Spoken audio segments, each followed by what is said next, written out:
เนาะทำไมพี่น้องเปิดผ่ามาก็เห็นน้องปลาจีนวันนี้ก็อยู่เฮือนคือเก่าบ่ได้ไปทางใดวันนี้ก็ได้นี่แหละพี่น้องปลาจีนคนเก่าคนเดิมเพิ่มเติมใหญ่ขึ้นหรือว่าเก่า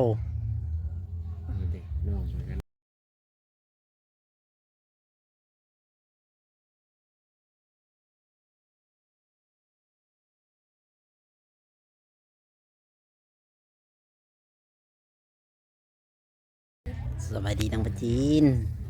สบายดีอ้ายนี่ไหมสวัสดี ถ้าได้บอกน้องปลาจีน มันไปโรงเรียนบ่มื้อนี้ คนผัก พักเนื่องในโอกาสอีหยังน่ะ ปีใหม่ ปีใหม่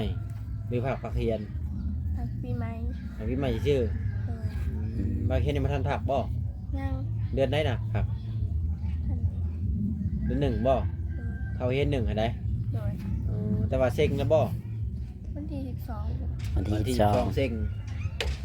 วันที่12แล้ววันที่ยังที่13บ่ แม่น เชิงได้ผักเฮียนอะไรไปเฮ็ดเวียงหยังนี่ อยู่ ฮะ อยู่เพื่อนนะ อยู่ยันว่าไปทำงาน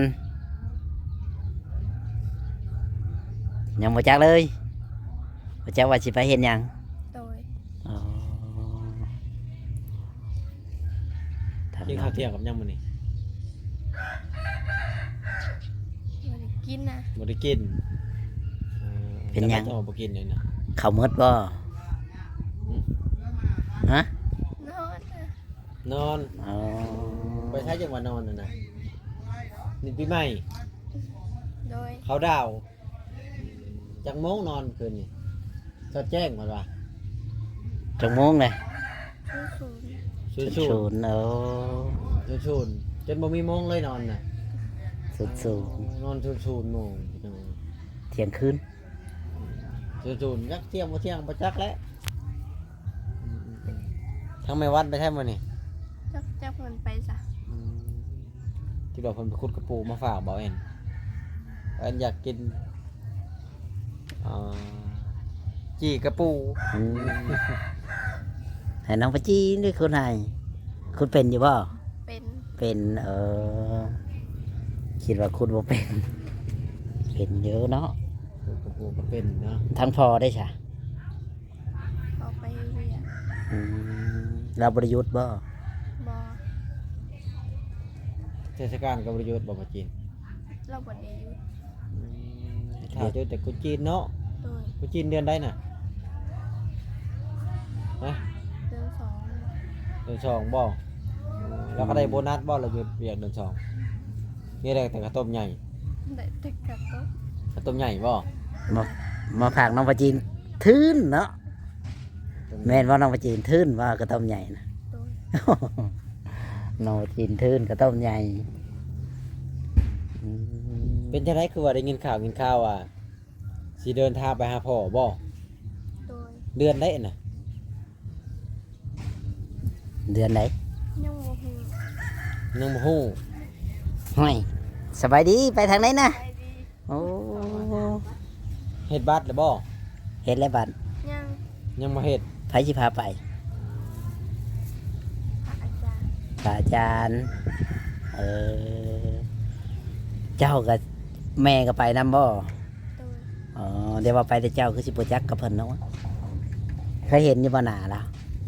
เคย เราโทรมาอยู่บ่คุมื้อนี่บ่ได้โทรเราบ่ได้ฝากเงินมาให้ใช่บ่ ฝากอยู่ เท่าไหร่เดือนละเท่าไหร่ บ่ได้ให้เดือน บ่ได้ให้เดือนแล้วแต่ โดย อ๋อ ทุกมื้อนี้ต่อกับพ่อได้บ่ได้คุยกันบ่เดี๋ยวนี้น่ะ บ่ จักมื้อแล้วบ่ได้ อายุจ้ะ คิดว่าอันนั้น เราพางให้ดนเติบแล้วว่าแต่นั้นไป บ่ผิดละ หือเขาคิดแนวไหน โอ้ยว่าสิได้สรุปแล้วได้ติดต่อกับพ่อได้บ่ปัจจุบันนี่น่ะ บ่ อ่า แชทไปอยู่แต่เพิ่นบ่เบิ่งบ่ตอบ บ่เห็นเพิ่นบ่ได้ลิ้นบ่หรือว่ามันขึ้นเขียวอยู่ Facebook คืนน่ะ เป็นอยู่ เห็นเพิ่นออนอยู่แต่เพิ่นบ่เบิ่ง เจ้าก็ได้บอกเพิ่นบ่ว่าสิได้ไปหาเพิ่นน่ะ มันบ่ได้บอก คือบ่บอกแล้วเบิ่งน่ะโทรไปโลดมันจะติด คือบ่โทรไป ยันบ่ฮับ ยันมา ว่าขอโทษแล้วนั้นบ่เสียหายดอก เจ้าอย่าเผาย่านก่อนที่ถึงแล้วหลับได้ฉัน ยายวันมาได้นี่น่ะ มาแต่อามุกปลา หมกไข่มดแดง โอ้คิดว่า มา ปลา เพื่อนน่ะเด้ก็จะกินอย่างหมกอันมื้อปีใหม่หมก อ๋อไปกินเลี้ยงน้ำเขาอีกเจ้าก็ได้ ไปเพื่อนก็นอนอยู่พุ่น แล้วเขาเลยมอบรางวัลพิเศษให้ไข่มดแดง แมวใหญ่แท้นี่น่ะแมว เอ้าบ่ใช่ให้แมวกินหมดนะ ลูกมันอันนี้น่ะ นี่มันยังบ่ได้กระพุ้นยังไม่ตก อ๋ ครั อบ ยังเป็น มี ไข่ แต่แม่มัน มีแต่แม่ บ่แม่นลูก เสียมาเห็ดในได้กินนะลาบ มาสุก มาฝึก มาสืบสูน้องปลาจีนกินน้องปลาจีนได้กินไข่มดแดงเป็นอยู่ปะเนาะ หนักบ่จริงก็เป็นเห็นบ่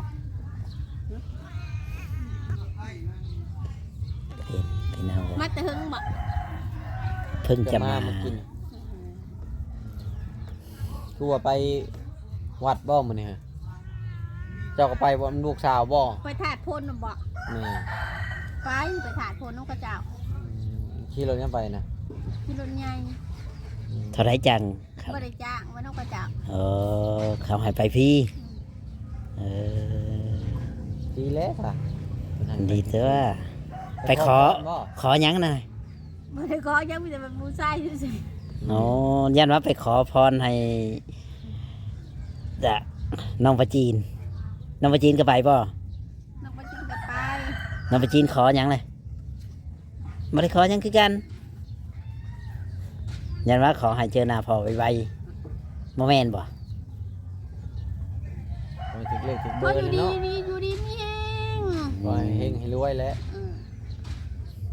อยู่ดีไม่แห้งแล้วปีใหม่มาเนาะ ลูกสาวก็ใหญ่เลยเด้ เดี๋ยวก็ได้ลูกเขยแล้ว ก็จะได้ลูกเคยก็สิเชิญเจ้ามาแล้วแหละ เชิญมาอีก มาแล้วว่ะ โอ้มากับมาฉันบอกเชิญมาบ่าวแอนนะ ว่าเอ็นเองเชิญแล้วว่าเอ็น เชิญกับมาแล้วนั่นเชิญแต่บ่จอยกับบ่มากันแล้ว เชิญหมดเลย อ๋อแม่นนะพ่อน้องปลาจีน บ่ โอ้แม่นหยอกน้องเพิ่นพี่น้องเลยอืม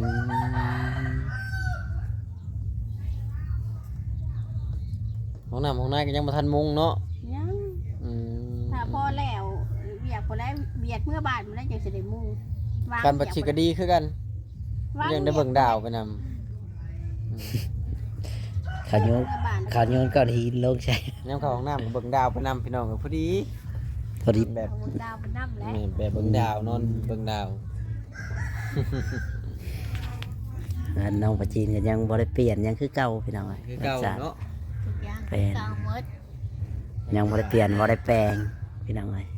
ผากระจาดข้างหลังก็จะว่าพีไปหมดเอาจ้ะ แต่ข้างหลังน่ะยังอยู่ยังคือเก่าคือทางหน้า เอ เลย อ ก็ไป นอนนี้สามพ่อแม่ลูกอืม แต่ก็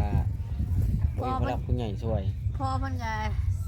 เป็นสิสั่งเสามาเด็บบุกกระถ่อมเลยค่ะ อ๋อ บ่ทำอยู่คนบ่ ให้น้องปลาจีนไปนอนคุณบ่ นั่นผลแล้วสั่งมาแล้วเสาคนว่าเอาเงินไหนแล้ว โอ้น้องปลาจีนสิ เรียบร้อยแล้ว ชาวดินบ่ เสาดิน น้องไป ต้องสั้นบ่ เฮ็ดจันเดียวแล้วเห็นแบ่งสองสัตว์ น้องปลาจีนสิได้บ้านแล้ว บนกองดินทรายน่ะ อืมพอดี พวกเสา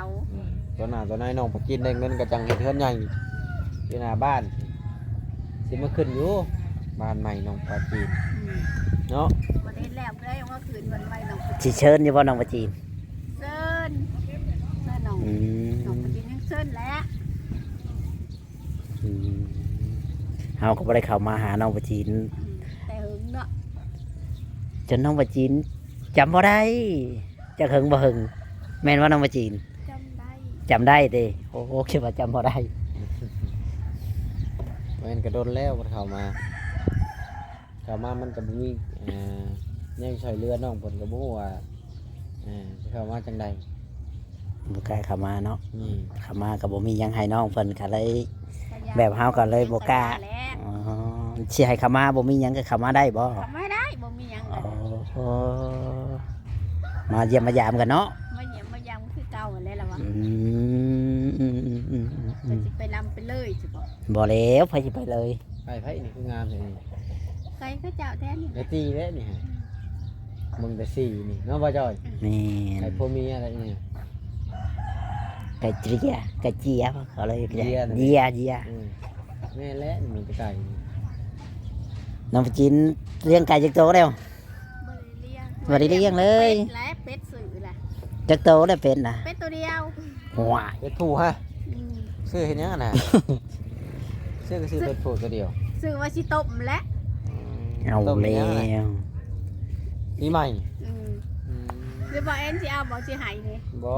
เอาโลดได้ ฮะ บ่ เจ้า เอา ซื้อ เมื่อ นะ เลี้ยงได้ บ่ เจ้าเลี้ยงแล้วเนาะ อย่า ให้มันออกลูกก่อน เลี้ยงโลดเลี้ยงมันแผ่ละลายไปเลยมาเอาน้ อืมให้มันออกลูกนี้ ำนี่เป็ดตัวเดียวไปเห็นยังอะนะ เอาก็เอาเมื่อเลี้ยงเลย บัดเจ้าของแล้วซื้อมาให้หมูบ่แม่นนี่ บ่อยากกินกระปูคน ฮะอยากกินกระปู ได้กระปูก็ได้ บ่มือข่อยสิมาคนแล้วข่อยสิบอก มูจะสิมาจากกระบอกคนจะไปพูดดอก บ่ได้อยากได้แนวอื่นอยากกินกระปูบ่โอ้ กระปูน้ำบ่ยากแล้วว่าจะบอกว่าเมื่อใดจะสิมากับบอก กระปูได้ให้นาได้ เนื้อกระปูนี่น่าคือ เฮ้ย นั่นแหละ ข้างห้องน้ำกับคุณให้เรา เค็ ลู ม ก น้ำมันบ่แซ่บกระปูเค็มน้ำ บ่บ่ได้เข้มน้ำนี่ กระปูให้นาน่ะบ่จ่อย นี่ให้ได้แท้ๆนี่แหละ เค็มน้ำมันจะมัน มันจะเค็มบ่ มันบ่มัน บ่ได้เคยไปกูจะเจอแก้บน่ะ อืม ปูให้นาล่ะครับกูแถวบ้านน่ะห้าหัวปูยากอะไรของมึงแต่ก่อนบ่อึดกินข้าวมื้อนี้บ่มีกระปูกินข้าว คืออะไรพี่น้องเนาะเฮือนน้องประจีนนี่นะ เมื่อใดจะสิมากับบอกให้ข่อยสิพูดเนาะกระปูน่ะ แดดินเพิ่น และมื้อมา ที่ว่าผู้ใหญ่ชื่อให้ตอนนั้นพี่น้องกันยังบ่ได้เฮือนเฮือนกันยังสภาพเดิมสภาพเก่า นายคนที่บ่ประจีนมีบ้านหลังน้อยอยู่สิก็คิดอายอยู่บ่ ฮะ อ้าย อาย ก็มีคนเว้าใส่อยู่บ่ยามไปลินกลางบ้านน่ะ กลางบ้านน่ะ บ่มี บ่ได้ไปบ่เออ เดี๋ยวเวลาหมู่คู่มาได้เพิ่นอยู่ใช้บ้านนึง กันนั่นแท้นี่ เออนั่งในเตียงนี้ นั่งแท้เตียง อืม สมมุติว่าใหญ่เป็นชาวแล้วยังได้เฮือนน้อยๆอย่างนี้เฮ็ดจังได๋ฉบับนี้ฮะต่อไป ก็อยู่แบบนี้แหละ อยู่แบบนี้ บ่มีคิดสิไปหาเงินใช้มาเลี้ยงแม่นี่ใหญ่มาแล้ว ก็อยากมีอยู่บ่บ้านของตัวเองนะ อยากมี อยากมีถ้าอยากมีเลยเฮ็ดจังได๋ฉบับนี้ เฮ็ดจังได